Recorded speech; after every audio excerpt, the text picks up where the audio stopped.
Hello student, आप सभी को मेरी तरफ से जय मां सरस्वती। तो स्टूडेंट, आज की इस क्लास में हम क्लास 12th बायोलॉजी के एक महामैराथन क्लास को लेकर आ गए हैं, जो जिसमें आपकी जो तैयारी है ये 70/70 की आज की इस क्लास में मैं करवाऊंगा।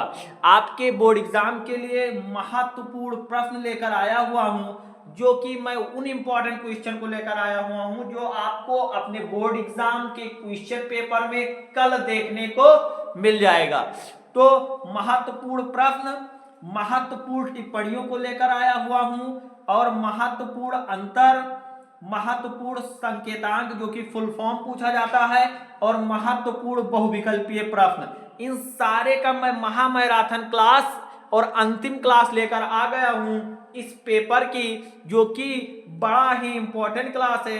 तो आइए हम अपने क्लास को स्टार्ट करते हैं और आपको हर एक क्वेश्चन को अच्छे से तैयार करके फिर अपना बोर्ड एग्जाम देने जाना है। और इस महामैराथन क्लास से बाहर कुछ आने वाला नहीं है। मैं आपको हर एक क्वेश्चन, हर एक लॉन्ग क्वेश्चन, शॉर्ट क्वेश्चन, अति लघु उत्तरीय, दीर्घ उत्तरीय, सारे क्वेश्चन इसी में डिस्कस करूंगा।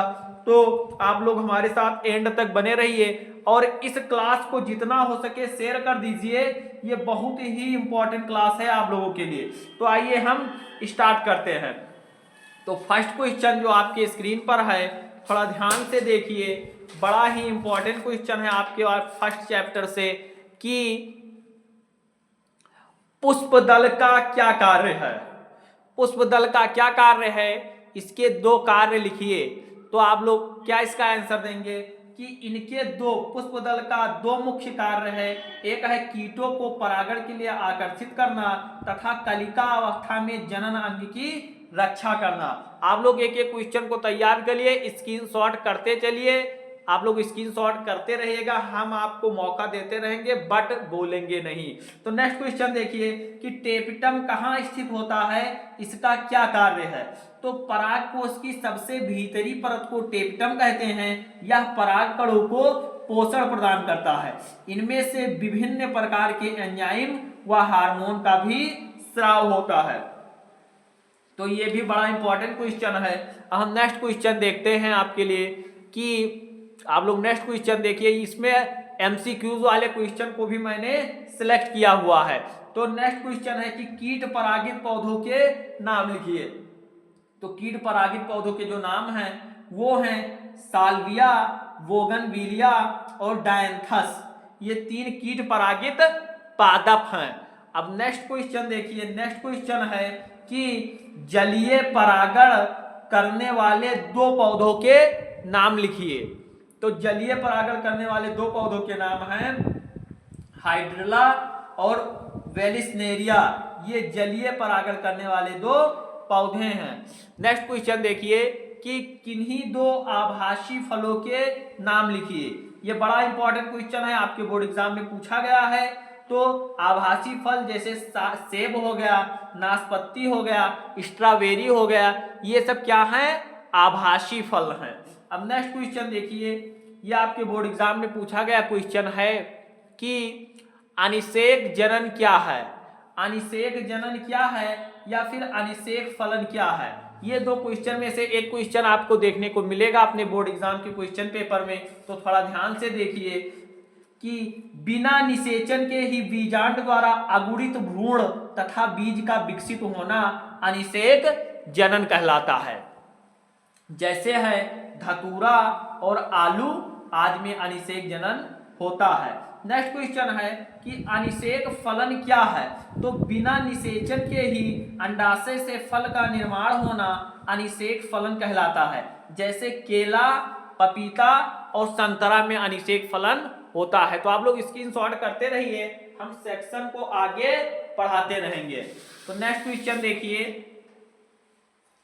ये आपके लिए बड़ा ही इंपॉर्टेंट क्वेश्चन है, थोड़ा ध्यान से देखिए कि वृषण के दो कार्य लिखिए। ऐसा पूछा जाता है कि वृषण के दो कार्य लिखिए। तो वृषण का दो कार्य, जो मुख्य कार्य है वो है टेस्टोस्टेरोन हार्मोन्स का स्राव करना और शुक्राणुओं का निर्माण करना। ये इसके दो मुख्य कार्य हैं। अब नेक्स्ट इंपॉर्टेंट क्वेश्चन है कि लीडिंग कोशिकाओं के कार्य लिखिए। ये भी बड़ा इंपॉर्टेंट क्वेश्चन है। तो वृषण की लीडिंग कोशिकाएं टेस्टोस्टेरोन हार्मोन का स्राव करती हैं जो द्वितीय लैंगिक लक्षणों के विकास में सहायक होते हैं। आई होप कि आपको द्वितीय लैंगिक लक्षणों के बारे में पता होगा कि ये क्या होते हैं। क्लास को आप हर एक क्वेश्चन को जल्दी जल्दी तैयार करते रहिए, सेक्शन को जितना हो सके उतना स्टूडेंट के पास शेयर कर दीजिए ताकि सभी लोग अच्छे से अपनी तैयारी को कर सकें। तो नेक्स्ट क्वेश्चन है कि महिलाओं में निषेचन कहाँ होता है, निषेचन कला का कार्य लिखिए। तो निषेचन की प्रक्रिया फैलोपियन नलिका में होती है और निषेचन कला अन्य शुक्राणुओं को अंडाणु में प्रवेश नहीं करने देती है। ऐसा आपको आंसर लिखना है, बड़ा ही इंपॉर्टेंट क्वेश्चन है, आप लोग तैयार कर लीजिए। फिर नेक्स्ट क्वेश्चन है कि अंडाशय के दो कार्य लिखिए। तो अंडाशय के दो कार्य होते हैं, एक होता है प्रोजेस्टेरोन नामक हार्मोन्स का स्राव और दूसरा होता है अंडाणु का निर्माण करना। नेक्स्ट क्वेश्चन देखिए, नेक्स्ट क्वेश्चन है, ये सब मोस्ट एमसीक्यूज क्वेश्चन है, 2 नंबर में 1 नंबर में पूछे जाने वाले क्वेश्चन है, सभी इंपॉर्टेंट है। तो नेक्स्ट क्वेश्चन है कि परिवार नियोजन की अस्थायी विधियां क्या है। तो परिवार नियोजन की अस्थायी विधियां आपको पता ही होगा, वैक्सेटोमी एंड ट्यूबेक्टोमी, पुरुष नसबंदी एवं महिला नलबंदी, ये आपका इंपॉर्टेंट है। और एक क्वेश्चन ये पूछ लिया जाता है, अभी मैं आपको पूरा फुल फॉर्म बताऊंगा इंपॉर्टेंट, बट ये क्वेश्चन पूछा गया है आपके बोर्ड एग्जाम में कि आईवीएफ एमटीपी एआरटी आईयूडी का पूरा नाम लिखिए। 5 नंबर में क्वेश्चन पूछा गया था, मैंने उठाया हुआ है आपके क्वेश्चन पेपर से। तो आईवीएफ का फुल फॉर्म होता है इन विट्रो फर्टिलाइजेशन और एमटीपी का फुल फॉर्म होता है मेडिकल टर्मिनेशन ऑफ प्रेगनेंसी और एआरटी का फुल फॉर्म होता है असिस्टेड रिप्रोडक्टिव टेक्नोलॉजी और आईयूडी का फुल फॉर्म होता है इंट्रायूटेराइन डिवाइस। तो आप लोग इसको तैयार कर लीजिए, ये रिपीटेड क्वेश्चन है, आपके बोर्ड एग्जाम में पूछा गया क्वेश्चन है। अब नेक्स्ट क्वेश्चन देखिए, नेक्स्ट क्वेश्चन है कि स्वपात्रे निषेचन क्या होता है। स्वपात्रे निषेचन यही इन विट्रो फर्टिलाइजेशन है, ये क्या होता है थोड़ा ध्यान से देख लीजिए, ये आपके बोर्ड एग्जाम में रिपीटेड क्वेश्चन है। तो इसका राइट आंसर होगा कि महिला के अंडाणु व पुरुष के शुक्राणु को शरीर के बाहर शरीर जितने ताप पर प्रयोगशाला में परख नली के अंदर निषेचित कराना स्वपात्रे निषेचन कहलाता है। तो नेक्स्ट क्वेश्चन फिर देखिए कि मेंडल ने अपने प्रयोगों के लिए कितने लक्षणों का चयन किया है, किन्हीं 2 लक्षणों के नाम लिखना है। तो मेंडल ने अपने प्रयोग के लिए 7 जोड़ी विप्राश्री लक्षणों का चयन किया है। किस पर प्रयोग किया था? मेंडल ने मटर के पौधे पर अपना प्रयोग किया था और इसके 2 लक्षण के नाम है, एक है बीज का रंग और बीज का आकार या पुष्प का रंग, इन पर इनके 2 लक्षण हैं। 7 विप्राश्री लक्षण थे, 2 ही आपको लिखना था, तो 2 ही मैंने आपको 3 आपको मैंने बता दिया है। अब आप लोग नेक्स्ट क्वेश्चन देखिए, नेक्स्ट क्वेश्चन है कि मनुष्य में लिंग निर्धारण के लिए किस प्रकार के गुणसूत्र उत्तरदायी होते हैं। तो मनुष्य में लिंग निर्धारण हेतु मादा समयुग्मकी जिसको XX कहते हैं तथा नर विषमयुग्मकी जिसको XY गुणसूत्र उत्तरदायी होते हैं। तो ऐसा आंसर आपको लिखना है, बड़ा ही सिंपल आंसर मैंने लिखा हुआ है ताकि आपको प्रॉब्लम ना हो। एक से अगर कोई क्वेश्चन का आंसर आपको नहीं समझ में आता है, वीडियो को पॉज करिए, बैक करिए, फिर देखिए और फटाफट आप इन क्वेश्चनों को कहीं लिखेंगे नहीं, हमारे साथ एक एक क्वेश्चन को तैयार करते चलिए। ये महा मैराथन क्लास है, महा रिवीजन सीरीज है, सभी क्वेश्चनों का डिस्कस आज की इस क्लास में हम करेंगे। और ये कहते हैं कि इससे बाहर एक भी क्वेश्चन आपको नहीं आने वाला है, ये क्लास भले ही चाहे जितने लंबी क्यों ना हो। तो नेक्स्ट क्वेश्चन देखिए कि डाउन सिंड्रोम तथा टर्नर सिंड्रोम में गुणसूत्रों की संख्या लिखिए। तो डाउन सिंड्रोम में एक गुणसूत्र प्रति हो जाती है, अधिक हो जाता है, तो यानी इसको 2n+1 अर्थात 47 कहते हैं। या टर्नर सिंड्रोम में एक गुणसूत्र माइनस हो जाते हैं तो इसको 2n-1 अर्थात 45 गुणसूत्र इसको कहते हैं।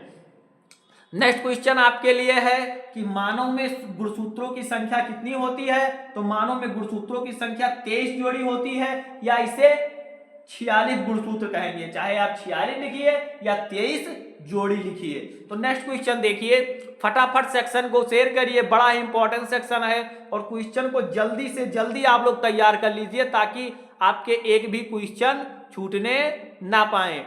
तो नेक्स्ट क्वेश्चन है कि डीएनए में कितनी न्यूक्लियोटाइड इकाइयां होती हैं? तो डीएनए में 4 न्यूक्लियोटाइड इकाइयां होती हैं। नेक्स्ट है कि डीएनए को केंद्रक में मिलाने वाले अम्लीय पदार्थ के रूप में सर्वप्रथम किसने पहचाना था?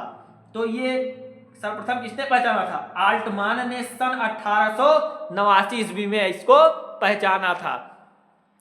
तो नेक्स्ट क्वेश्चन को देखिए, नेक्स्ट क्वेश्चन है कि डीएनए तथा आरएनए की शर्करा में क्या अंतर है? तो डीएनए में डीऑक्सीराइबोज शर्करा होती है तथा आरएनए में राइबोज शर्करा होती है। आप तो ये जानते ही होंगे, तो इन दो अंतरों को आप लिख देंगे। अब नेक्स्ट क्वेश्चन देखिए, बड़ा ही इंपॉर्टेंट क्वेश्चन है कि जीवाणु में रूपांतरण का प्रयोग सर्वप्रथम किसने किया था और क्या निष्कर्ष निकाला? तो ग्रिफिथ नामक वैज्ञानिक ने सर्वप्रथम निमोनिया रोग के जीवाणु स्ट्रेप्टोकोकस निमोनी में रूपांतरण किया था तथा यह पता लगाया कि आनुवांशिक पदार्थ के कारण रूपांतरण होता है, ये इन्होंने पता लगाया था। नेक्स्ट क्वेश्चन है कि आनुवांशिक कोड की दो विशेषताएं लिखिए। तो आनुवांशिक कोड की दो विशेषताएं क्या होगी? फर्स्ट है कि यह कोमा रहित होता है और सेकंड है कि यह असंदिग्ध होता है। क्या होता है? असंदिग्ध होता है। तो आप लोग नेक्स्ट क्वेश्चन की तरफ देखिए। हाँ, तो नेक्स्ट क्वेश्चन देखिए, नेक्स्ट क्वेश्चन है कि अवशेषी अंग क्या है? मानव में पाए जाने वाले किन्हीं दो अवशेषी अंग का नाम लिखिए। तो वे अंग जो जीवधारियों द्वारा उपयोग न किए जाने के कारण अवशेषी हो गए हैं एवं भविष्य में समाप्त हो जाएंगे, ऐसे अंग को अवशेषी अंग कहते हैं। जैसे है निमेषक पटल या पुच्छ कशेरुकाएं या फिर है शरीर के बाल, तो इन्हें क्या कहते हैं? अवशेषी अंग कहते हैं। अब हम नेक्स्ट क्वेश्चन की तरफ मूव करते हैं और आपके स्क्रीन पर ये रहा नेक्स्ट क्वेश्चन कि मानव का उद्भव किस युग में हुआ? क्रो-मैग्नन मानव का जंतु नाम लिखिए। या फिर पूछेगा कि मानव का साइंटिफिक नेम क्या है, तो आप क्या बताएंगे कि मानव का उद्भव प्लीस्टोनो युग में हुआ है। कौन से युग में? प्लीस्टोनो युग में। और मनुष्य का जो वैज्ञानिक नाम है वो होमो सेपियंस फॉसियल है। तो यहाँ पर लिखा गया है क्रो-मैग्नन मानव का जंतु नाम होमो सेपियंस फॉसियल है। तो ये बड़ा इंपॉर्टेंट क्वेश्चन है, आप लोग तैयार कर लीजिए। ये आपके बोर्ड एग्जाम में रिपीटेड होने वाला क्वेश्चन है, पूछा भी गया है कई बार। अब नेक्स्ट क्वेश्चन देखिए कि रोमर के मतानुसार आधुनिक मानव की विभिन्न प्रजातियों के नाम लिखिए। रोमर के मत के अनुसार तो रोमर ने मानव प्रजातियों को 4 समूहों में बांटा है। एक है कॉकेसाइड्स, दूसरा है मंगोलाइड्स और तीसरा है निग्रोइड्स, चौथा है ऑस्ट्रेलाइड्स। तो ये इन्होंने जो ग्रेगर के मतानुसार इन्होंने मानव की विभिन्न प्रजातियों को 4 मुख्य समूहों में बांटा है। नेक्स्ट है बड़ा इंपॉर्टेंट क्वेश्चन है कि स्टैनले मिलर ने अपने प्रयोग में किन किन पदार्थों के संयोजन से अमीनो अम्ल का संश्लेषण किया? तो इन्होंने कौन से किस पदार्थों से संश्लेषण किया था? तो मीथेन, अमोनिया तथा जलवाष्प। और इन्होंने हाइड्रोजन, अमोनिया तथा मीथेन को 2:1:2 के अनुपात में मिलाया था। इंपॉर्टेंट क्वेश्चन है, स्क्रीनशॉट करते रहिए, हर एक क्वेश्चन को अच्छे से तैयार कर लीजिए। ये वो क्वेश्चन है जो आपको कल अपने बोर्ड एग्जाम में देखने को मिल जाएंगे। नेक्स्ट क्वेश्चन है कि परजीवी द्वारा किन्हीं 2 रोगों के नाम लिखिए। परजीवी द्वारा उत्पन्न किन्हीं 2 रोगों के नाम लिखिए। तो क्या होगा? पहला रोग है हाथी पांव रोग, जिसका जो कारक है मादा क्यूलेक्स मच्छर है। नेक्स्ट है मलेरिया, जो कि मादा एनाफ्लीज के द्वारा फैलता है। डेंगू के कारक क्या है? नेक्स्ट है डेंगू, डेंगू के कारक है मादा एडीज मच्छर। नेक्स्ट क्वेश्चन है कि मनुष्य में 4 विषाणु जनित रोग लिखिए। रोगों के नाम लिखिए, 4 विषाणु जनित रोगों के नाम लिखना है। तो कौन कौन से हैं? पहला है डेंगू है, दूसरा है खसरा, तीसरा चेचक और चौथा पोलियो। ये विषाणु जनित रोग है। इंपॉर्टेंट क्वेश्चन है, ध्यान से तैयार करते चलिए। नेक्स्ट है कि इंटरफेरॉन क्या होता है, इनका कार्य लिखिए। तो इंटरफेरॉन विषाणु प्रोटीन अणु होते हैं। जब कोशिकाएं विषाणु से संक्रमित होती हैं तो ये विषाणु के संक्रमण को रोकती हैं। तो ये इंपॉर्टेंट क्वेश्चन है, अगले बार पूछा गया था। तो आप लोग क्वेश्चन को तैयार करते चलिए, स्क्रीनशॉट करते चलिए।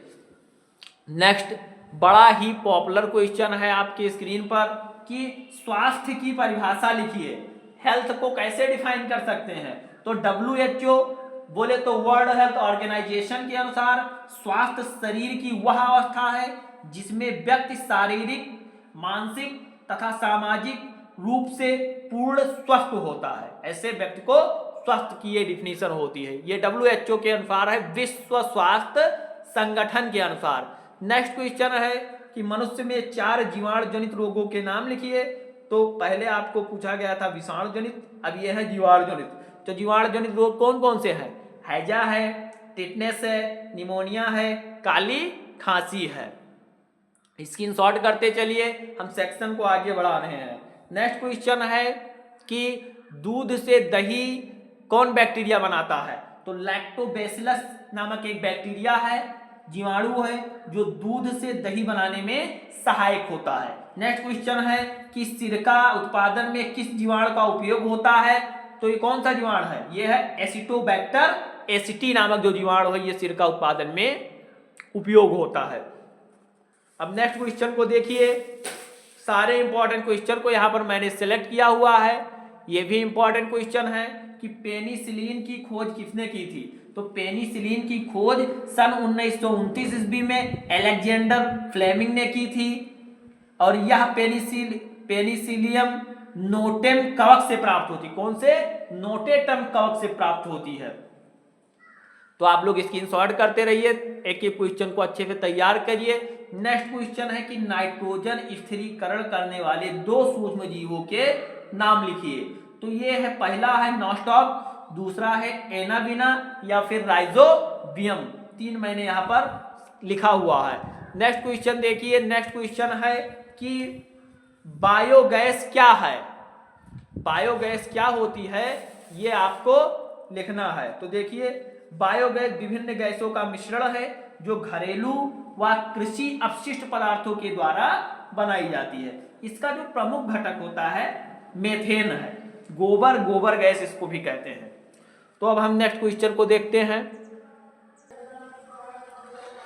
तो नेक्स्ट है कि डीएनए अणु को कौन सा एंजाइम तोड़ता है? तो डीएनए अणु को तोड़ने के लिए प्रतिबंधन एंडोन्यूक्लियस एंजाइम का प्रयोग किया जाता है, जिसको आणविक कैंची या मॉलिक्यूलर सीजर भी कहते हैं। नेक्स्ट क्वेश्चन को देखिए कि डीएनए खंड को जोड़ने के लिए किस एंजाइम का प्रयोग किया जाता है? तो कौन से एंजाइम का? लाइगेज एंजाइम का प्रयोग किया जाता है डीएनए खंड को जोड़ने के लिए, और तोड़ने के लिए, काटने के लिए एंडोन्यूक्लियस एंजाइम, जिसको आणविक कैंची कहते हैं।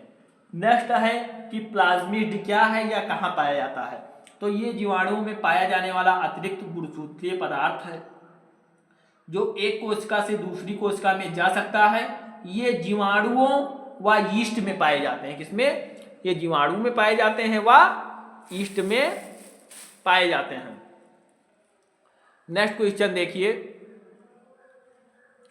नेक्स्ट क्वेश्चन है कि पुनर्योगज डीएनए का निर्माण सर्वप्रथम किसने किया था? तो सन 1972 ईस्वी में स्टेनले कोहेन व रॉबर्ट बोयर ने किया था। पुनर्योगज डीएनए का निर्माण किसने किया था? इंपॉर्टेंट है, आप लोग ध्यान से देख लीजिए इसको। नेक्स्ट है कि बायोपायरेसी क्या है? तो जब किसी देश की कंपनियां या अन्य संगठन किसी अन्य देश के जैविक संसाधनों का प्रयोग बिना प्रतिकर भुगतान किए, बिना सहमति के करते हैं, तो इसे बायोपायरेसी कहते हैं। इंपॉर्टेंट है, तैयार कर लीजिए। नेक्स्ट क्वेश्चन है कि एक अनुवांशिक रूपांतरित पौधे का नाम लिखिए। तो ये है सुनहरा चावल, जिसको गोल्डन राइस कहते हैं। इसमें बीटा कैरोटीन की मात्रा अधिक होती है, जो विटामिन ए का मुख्य स्रोत है। इंपॉर्टेंट क्वेश्चन है। नेक्स्ट लिखिए। देखिए क्वेश्चन है कि बीटी फसल क्या है? तो बीटी फसल जैव प्रौद्योगिकी द्वारा तैयार की गई एक ऐसी फसल है जिसमें कीटनाशकों की आवश्यकता नहीं होती है। इंपॉर्टेंट है। नेक्स्ट है, ये भी आपके बोर्ड एग्जाम में पूछा गया है कि जैव विविधता की परिभाषा लिखिए। जैव विविधता की परिभाषा लिखिए। तो पारितंत्र के कारण जीवों में पाए जाने वाली भिन्नताओं को जैव विविधता कहते हैं। जो पारितंत्र के कारण पाई जाने वाली भिन्नता है उसी को जैव विविधता कहते हैं। नेक्स्ट क्वेश्चन देखिए कि जैव विविधता के क्षति के 2 कारण लिखिए। तो ये है अतिदोहन या आवासीय क्षति। ये जैव विविधता की क्षति के 2 कारण हैं। अब नेक्स्ट क्वेश्चन देखिए। नेक्स्ट क्वेश्चन क्या है कि संकटग्रस्त जातियां क्या हैं। संकटग्रस्त जातियां क्या हैं?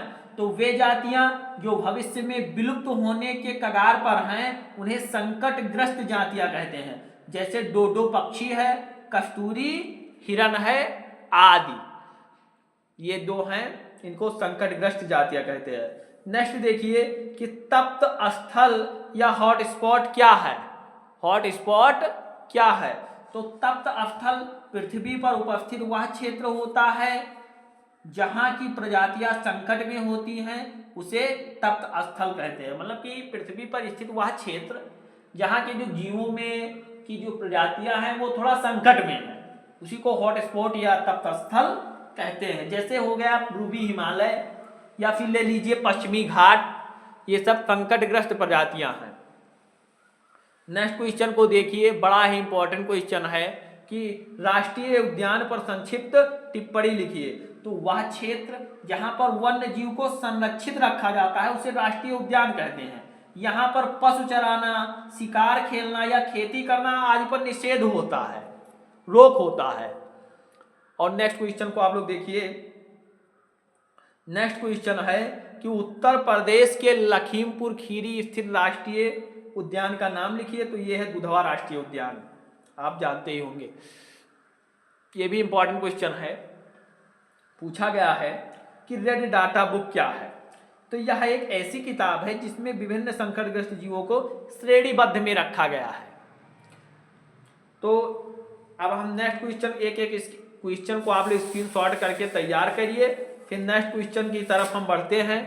नेक्स्ट क्वेश्चन है मेंडल का नियम है, जो कि है प्रभाविता का नियम। इंपॉर्टेंट है, 5 नंबर में, 3 नंबर में, 2 नंबर में भी ये पूछा जाता है, ऑप्शनल में भी पूछा जाता है।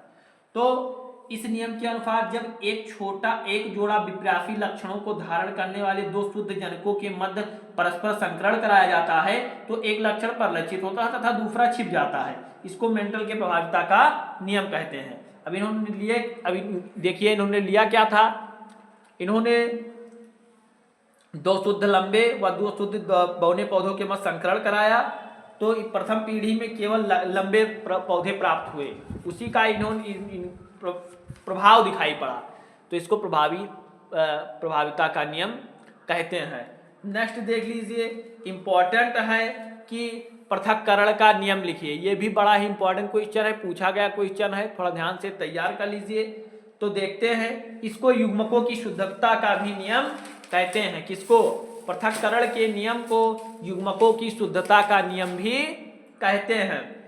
तो जब परस्पर विरोधी शुद्ध आनुवांशिक लक्षणों वाले पौधों के बीच संकरण कराया जाता है तो प्रथम पीढ़ी में F1 में केवल प्रभावी लक्षण ही प्रकट होते हैं, परंतु दूसरी में F2 में संतानों में विपरीत लक्षणों का एक निश्चित अनुपात में पृथक्करण हो जाता है।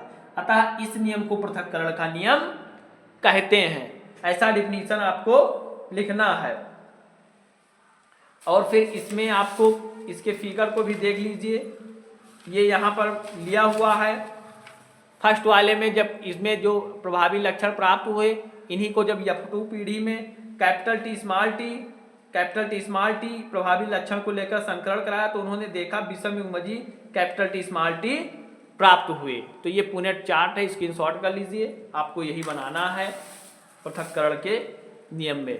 नेक्स्ट है स्वतंत्र व्यूहन का नियम। ये भी बड़ा इंपॉर्टेंट नियम है, पूछा गया है 3 नंबर में, 5 नंबर में भी पूछा गया है, तो आप लोग ध्यान से देख लीजिए।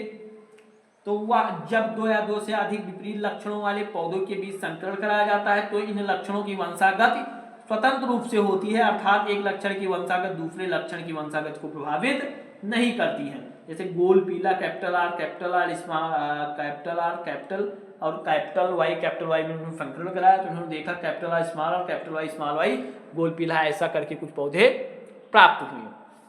तो इंपॉर्टेंट है, आप लोग ध्यान से देख लीजिए। फिर हम नेक्स्ट क्वेश्चन को आपको दिखाएंगे। नेक्स्ट है महत्वपूर्ण टिप्पणियां में आपको क्या पूछा जाएगा, थोड़ा ध्यान से देखिए। तो फर्स्ट है ओपियोइड्स क्या होता है, ये इंपॉर्टेंट है, पूछा गई टिप्पणी है, आप लोग ध्यान से तैयार करके स्क्रीनशॉट करते चलिए, एक एक को अच्छे से तैयार करिए। तो यह नशीली दवाओं का समूह है, इसके अंतर्गत अफीम, हेरोइन, इसमें मॉर्फिन, कोडीन आदि नशीली औषधियां शामिल है। आमतौर पर इसका प्रयोग दर्द निवारक के रूप में किया जाता है, ये हमारे तंत्रिका तंत्र को प्रभावित करते हैं। तो देखिए थोड़ा। नेक्स्ट है इंटरफेरॉन, मैंने आपको बताया, इंटरफेरॉन का स्क्रीनशॉट करिए, फिर आप लोग आगे बढ़िए। आगे है प्रतिरक्षा क्या होती है, तो किसी प्राणी के शरीर द्वारा किसी रोग जनक के प्रति रोग उत्पन्न करने से रोकने की शक्ति को प्रतिरक्षा कहते हैं। जिस व्यक्ति के शरीर में यह शक्ति होती है उसे रोगक्षम या प्रतिरक्षित कहते हैं। इम्यूनिटी सिस्टम पूछा गया है, इंपॉर्टेंट है, आप लोग तैयार कर लीजिए। नेक्स्ट देखिए, रिस्ट्रिक्शन एंजाइम है, प्रतिमंजन एंजाइम, जिसको एंडोन्यूक्लियस एंजाइम या आणविक कैंची कहते हैं। मैंने आपको कई बार समझाया हुआ है, स्क्रीनशॉट कर लीजिए, इसको भी अच्छे तरीके से तैयार कर लीजिए। नेक्स्ट है अपूर्ण प्रभाविता क्या होता है, इस पर भी आपको टिप्पणी पूछी जाती है। तो थोड़ा ध्यान से देखिए, जब विपरीत लक्षणों के जोड़ों में एक लक्षण दूसरे को पूरी तरह प्रभावित ना कर सके तो इस घटना को अपूर्ण, ये भाई अपूर्ण है तो इसको अपूर्ण प्रभाविता कहते हैं। ये मिराबिलिस जलापा का ये इस पर मैंने कराया हुआ है, स्क्रीनशॉट कर लीजिए। इसका अनुपात 1:2:1 होता है, पूछा गया क्वेश्चन है, रिपीटर क्वेश्चन है। नेक्स्ट क्वेश्चन है डीएनए फिंगरप्रिंटिंग क्या होता है, आप लोग थोड़ा ध्यान से तैयार कर लीजिए। मैंने आपको टिप्पणी महत्वपूर्ण टिप्पणियों में भी बताया हुआ है, एक साथ क्लास में मैं आपको ये प्रोवाइड कर रहा हूँ, आप लोग इसको तैयार करना नहीं भूलेंगे। हर एक क्वेश्चन को आप लोग तैयार करिए। नेक्स्ट क्वेश्चन है, बड़ा ही इंपॉर्टेंट क्वेश्चन है, अनिषेक फलन क्या होता है।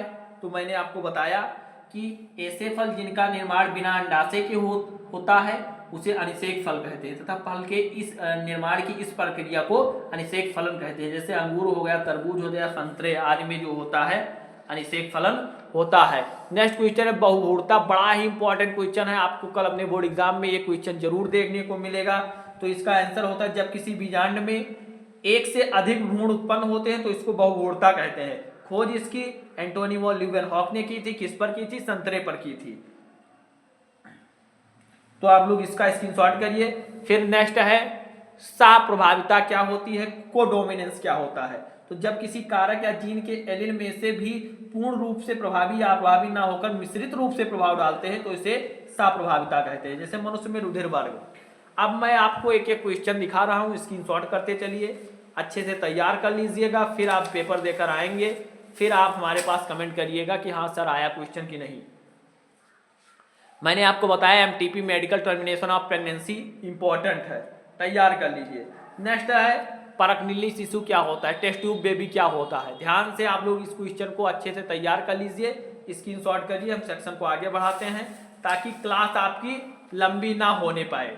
नेक्स्ट आपको मैं बताऊंगा प्रमुख अंतर, इन सारे क्वेश्चन को आप लोग अच्छे से तैयार कर लीजिएगा।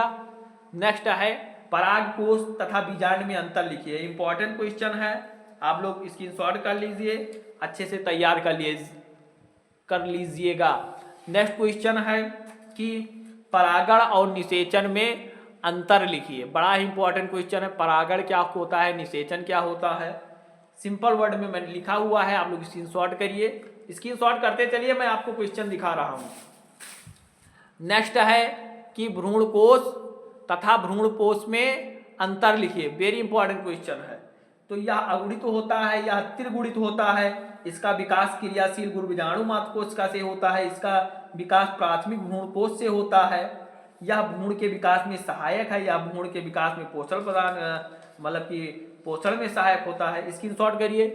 नेक्स्ट है स्वपरागण परपरागण में अंतर पूछा जाता है। स्क्रीनशॉट करिए। आप लोग स्क्रीनशॉट करते रहिए, मैं आपको क्वेश्चन के आंसर को दिखा रहा हूं। एक एक क्वेश्चन को अच्छे से आप तैयार करके फिर आपने बोर्ड एग्जाम देने जाएंगे। सेकेंड चैप्टर से ह्यूमन रिप्रोडक्शन से है कि शुक्राणु जनन तथा अंडाणु जनन में अंतर लिखिए। इस महामैराथन क्लास से एक भी क्वेश्चन आपका बाहर नहीं आएगा। और नेक्स्ट इससे पहले वाली क्लास जो male reproductive system female reproductive system की चली हुई है, आप उसको अच्छे से तैयार कर तब अपना बोर्ड एग्जाम देने जाएंगे। नेक्स्ट क्वेश्चन है डीएनए तथा आरएनए में अंतर लिखिए। पॉपुलर क्वेश्चन है, पूछा गया क्वेश्चन है, इजी क्वेश्चन है। आई होप कि आप इसको बहुत अच्छे से तैयार कर लेंगे। नेक्स्ट है कि वंशागत और उपार्जित लक्षणों में अंतर लिखिए। वंशागत लक्षण और उपार्जित लक्षण क्या होते हैं, स्क्रीनशॉट करिए। नेक्स्ट क्वेश्चन है कि सहज तथा उपार्जित प्रतिरक्षा में अंतर लिखिए। ये भी इंपॉर्टेंट है। तो सहज प्रतिरक्षा क्या होती है, उपार्जित प्रतिरक्षा क्या होती है, ये आपको देखना है। स्क्रीनशॉट करते रहिए।